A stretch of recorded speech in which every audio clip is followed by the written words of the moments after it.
Hello everyone, আমি রুমকি বলছি রংপুর থেকে। কেমন আছেন সবাই? আশা করছি যে যেখান থেকে আমার এই ভিডিওটি দেখছেন সবাই অনেক অনেক ভালো আছেন। আমিও বেশ ভালো আছি। রুমকির সাতকাহনে আপনাকে আরও একবার স্বাগত জানাই। চলে এলাম আপনাদের জন্য আরেকটি নতুন ভিডিও নিয়ে। আশা করছি ভিডিওটি আপনাদের ভালো লাগবে। ভিডিওটি ভালো লাগলে পুরো সময় ধরে আমার সাথে থাকার অনুরোধ রইল। শীত যেন কাটছেই না। মাঝে মাঝে রোদের দেখা মিললেও সকালবেলা কিন্তু বেশ খানিকটা কুয়াশা পড়ে। শীতের কারণে আমার বাগানে তেমন কোনো যত্ন নেওয়া হয় না। এখন কিন্তু বেশ খানিকটাই বেলা হয়েছে।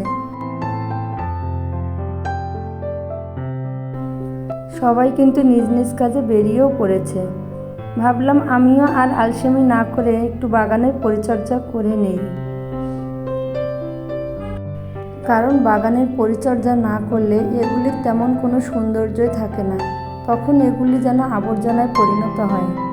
তাই আমি একটু গাছের পরিচর্যা করে নিলাম। একটু জল স্প্রে করে দেওয়াতে গাছগুলো বেশ সতেজ লাগছে।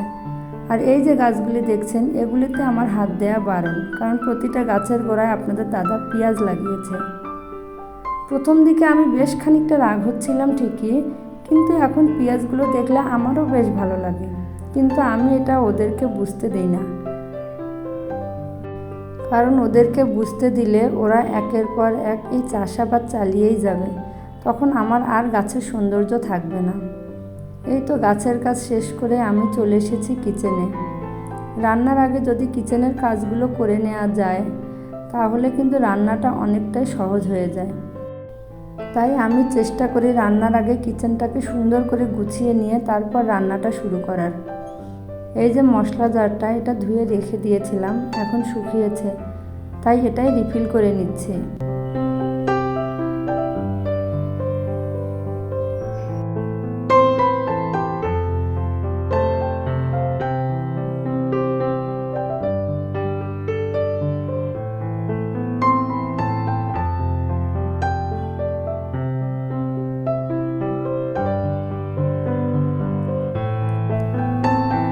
আজকের রান্নাটা আমাকে দ্রুতই সেরে নিতে হবে, কারণ কি আজকে 2টা শাড়ি ডেলিভারি দেওয়ার ডেট আছে।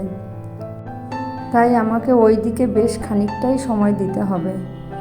তাই বাচ্চারা যাতে শান্ত থাকে সেজন্য ওরা যেহেতু মুরগির মাংসটা পছন্দ করে, তাই আজকে বেগুন ভাজি আর মুরগির মাংস দিয়ে দুপুরের রান্নাটা সেরে ফেলবো।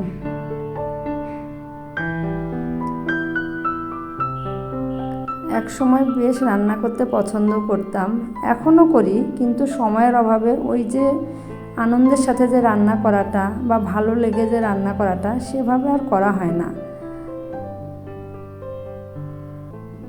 এখন খুব ঝটপট করে দ্রুততার সাথে রান্নাটা সেরে নিতে হয়।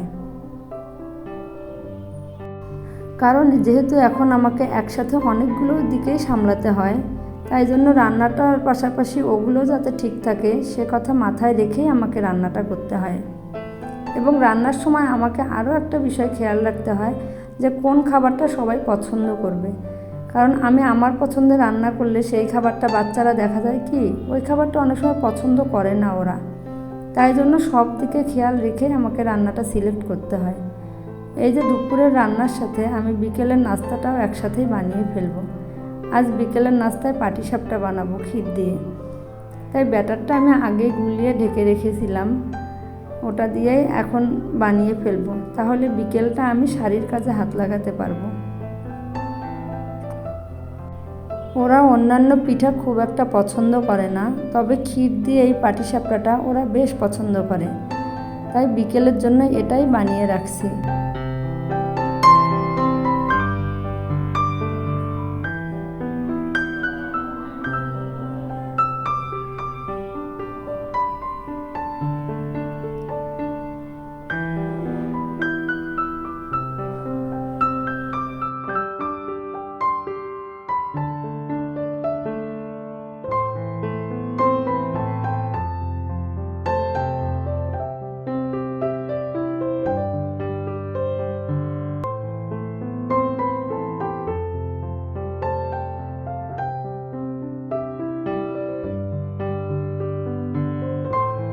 পাটিসাপটাটা দেখতে যেমনই হোক, খেতে কিন্তু অসাধারণ ছিল, আর বাচ্চারা বেশ মজা করে খেয়েছে।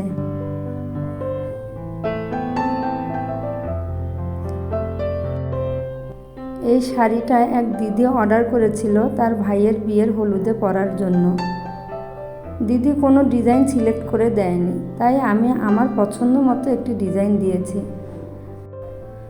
আমি এই যে হলুদ থানে লাল গজ কাপড় নিয়ে পাড় লাগিয়ে নিয়েছি, তাতে পেইন্টিংয়ের জন্য অ্যাক্রিলিক কালারের সাদাটা এবং অ্যাক্রিমিন কালারের হলুদ কালারটা নিয়েছি ও কমলা কালারটা নিয়েছি। তার সাথে নিয়েছি 0 সাইজের একটা তুলি এবং কালারে মিক্স করার জন্য মিডিয়াম নিয়েছিলাম।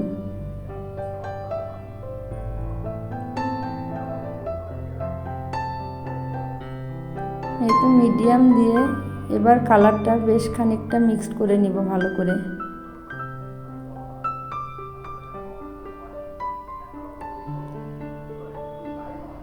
তারপর শিউলিগুলো এঁকে নিচ্ছে একে একে। শাড়িটার ডিজাইনটা কিন্তু বেশ সহজ, চাইলে অনেকেই বাসায় বসে নিজের জন্য এই শাড়িটা করে নিতে পারেন। এটা আমার ভালো লাগার কাজ, আমি ভালো লাগা থেকে এই কাজগুলো করি, আমার খুব ভালো লাগে এই কাজগুলো করতে। তো সেখান থেকেই আমি পেজটা খুলেছিলাম। আজকের ভিডিও ডেসক্রিপশন বক্সে আমার পেজের লিঙ্কটা দিয়ে দিব, চাইলে আপনারা ঘুরে আসতে পারেন। আমি জানি না ভিডিওর এ পর্যন্ত কে বা কারা আমার সাথে আছেন। যদি আমার ভিডিওটি একটু ভালো লেগে থাকে, প্লিজ ভিডিওটিতে একটি লাইক দিয়ে যাবেন। আপনি যদি ভিডিওটি ইউটিউব থেকে দেখে থাকেন, চাইলে চ্যানেলটি সাবস্ক্রাইব করে রাখতে পারেন। আর আপনি যদি ভিডিওটি ফেসবুক থেকে দেখে থাকেন, তাহলে চাইলে আমার পেজটি ফলো দিতে পারেন।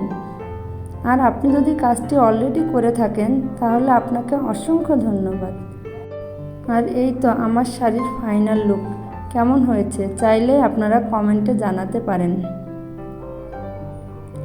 এই তো শাড়ির সাথে দিদির উডেন জুয়েলারির সেটটা যে ছিল, সেটাও এক ঝলক দেখিয়ে দিলাম। আমার তো বেশ ভালো লেগেছে, আপনাদের কেমন লেগেছে জানাবেন প্লিজ, ভুলবেন না। আজকের ভিডিওটা এ পর্যন্তই। থ্যাংক ইউ, ভালো থাকবেন সবাই।